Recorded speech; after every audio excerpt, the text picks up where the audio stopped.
Thank you, Lisa. And I'd like to thank all of our panelists for their thoughtful opening remarks and presentation.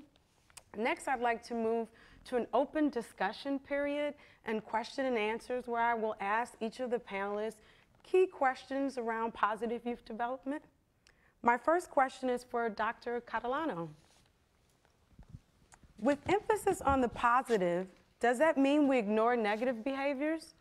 What do you do when you have teens who are getting in trouble at school, and are there effective PYD approaches for teens with problem behaviors? You know, many of the youth development programs in our review worked with kids who came from high-risk neighborhoods, who were exposed to multiple risk factors. But one of the interesting things that they did was that they included all youth in them. So they had youth who were having trouble. They included youth who were exposed to multiple risk factors, as well as kids that were exposed to fewer risk factors. And I think that's an important principle of youth development. It really is for everyone and for every audience. And if we look at the prevention paradox that shows that actually the low-risk population, because it's so much higher, actually generates more cases of problems than the high risk alone. So we need to keep them both involved. There are examples of programs like Nurse-Family Partnership that works with first-time moms who are having some difficulty, but really does some lifelong improvement for those moms as well, including because promoting youth development among the moms, less welfare dependence, better jobs for the mom, less child and abuse and neglect for the children as well. So it can work overall, but I just want to reinforce the principle of making sure that we do these programs including everyone, bringing everyone to the table. It's not just for kids at the low end of risk or at the high end, it's for all kids. Great. It sounds like they can learn from each other in some aspects as well. Absolutely. Great. And my next question is for Karen Pittman. What should be the role of schools and communities in promoting positive youth development? Who should champion this effort? Well, the short answer is that the schools and communities are critical to promoting youth development, and that's where young people spend most of their time. The answer to the second question, short, and I'll take more time, is who should champion it? Everyone. So one of the things that we really need to focus on in communities is moving this out of the realm of professionalism and just having this move into the space of common sense. If young people don't have places to go that are positive, people to talk to, and things to do, and a real sense of possibility and future, whatever it is that we want for them is not going to happen. So just very quickly, the Gallup company, Gallup has been promoting a student poll that they offer to schools for free for the past 4 years. 20 questions, simple questions, any school can use it.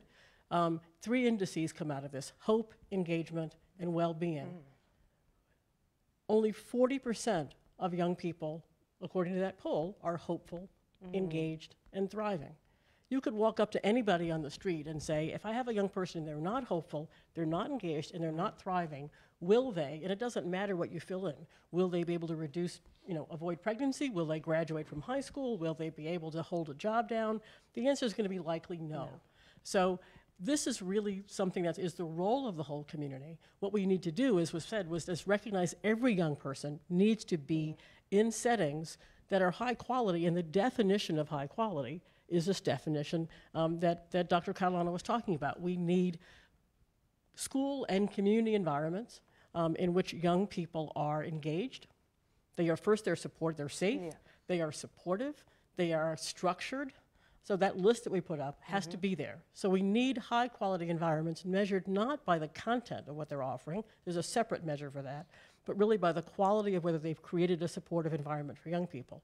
When you get that, young people are then engaged.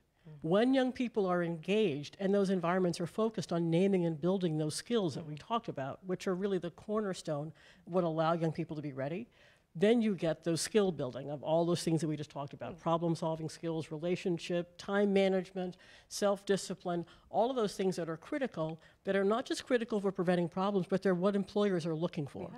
4 out of 10 employers who are interviewing high school graduates tell us that young people are not ready for work, not because they don't have a high school diploma, but because they don't have problem-solving skills, they don't have teamwork skills, they don't have time management skills, they don't have a good work ethic, they can't communicate.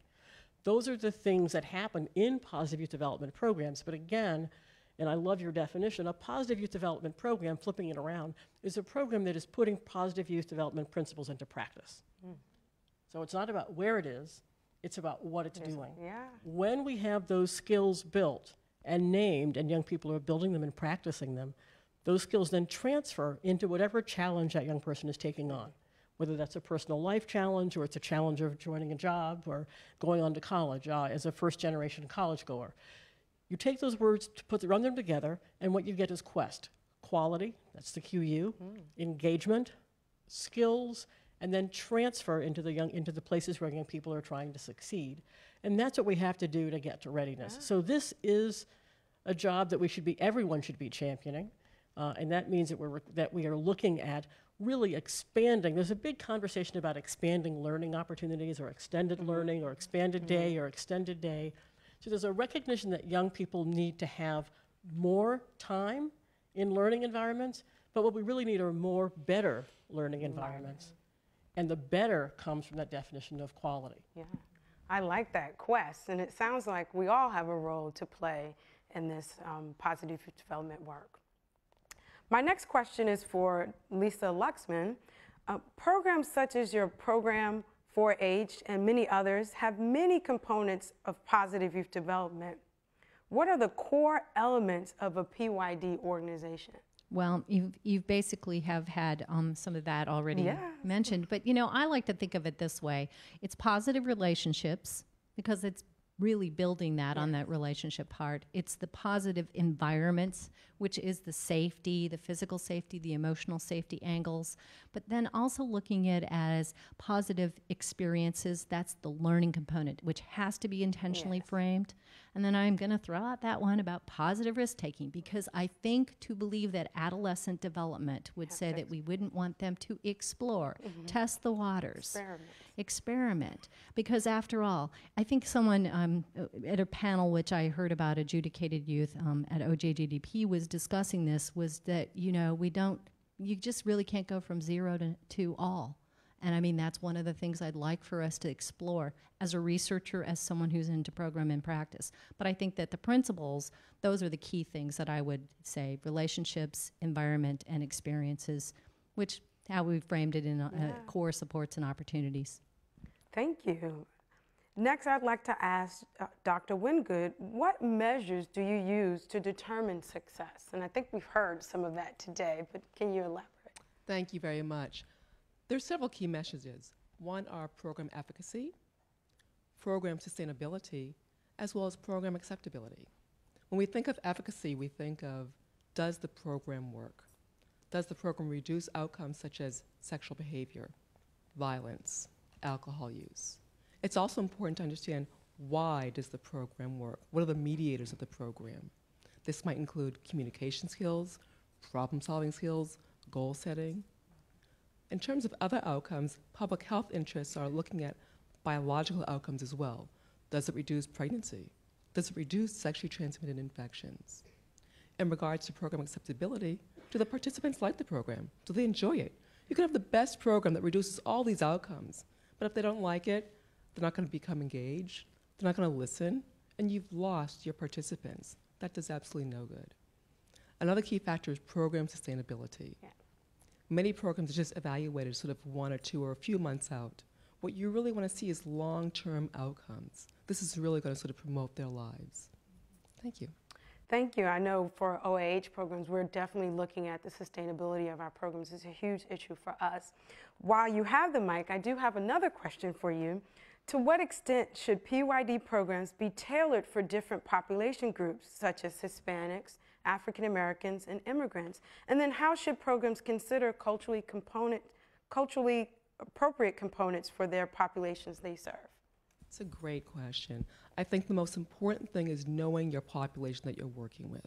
If you don't know your population, you've lost them already, okay? We have to know our population. That includes culturally, the gender that we're tailoring it to, their SES.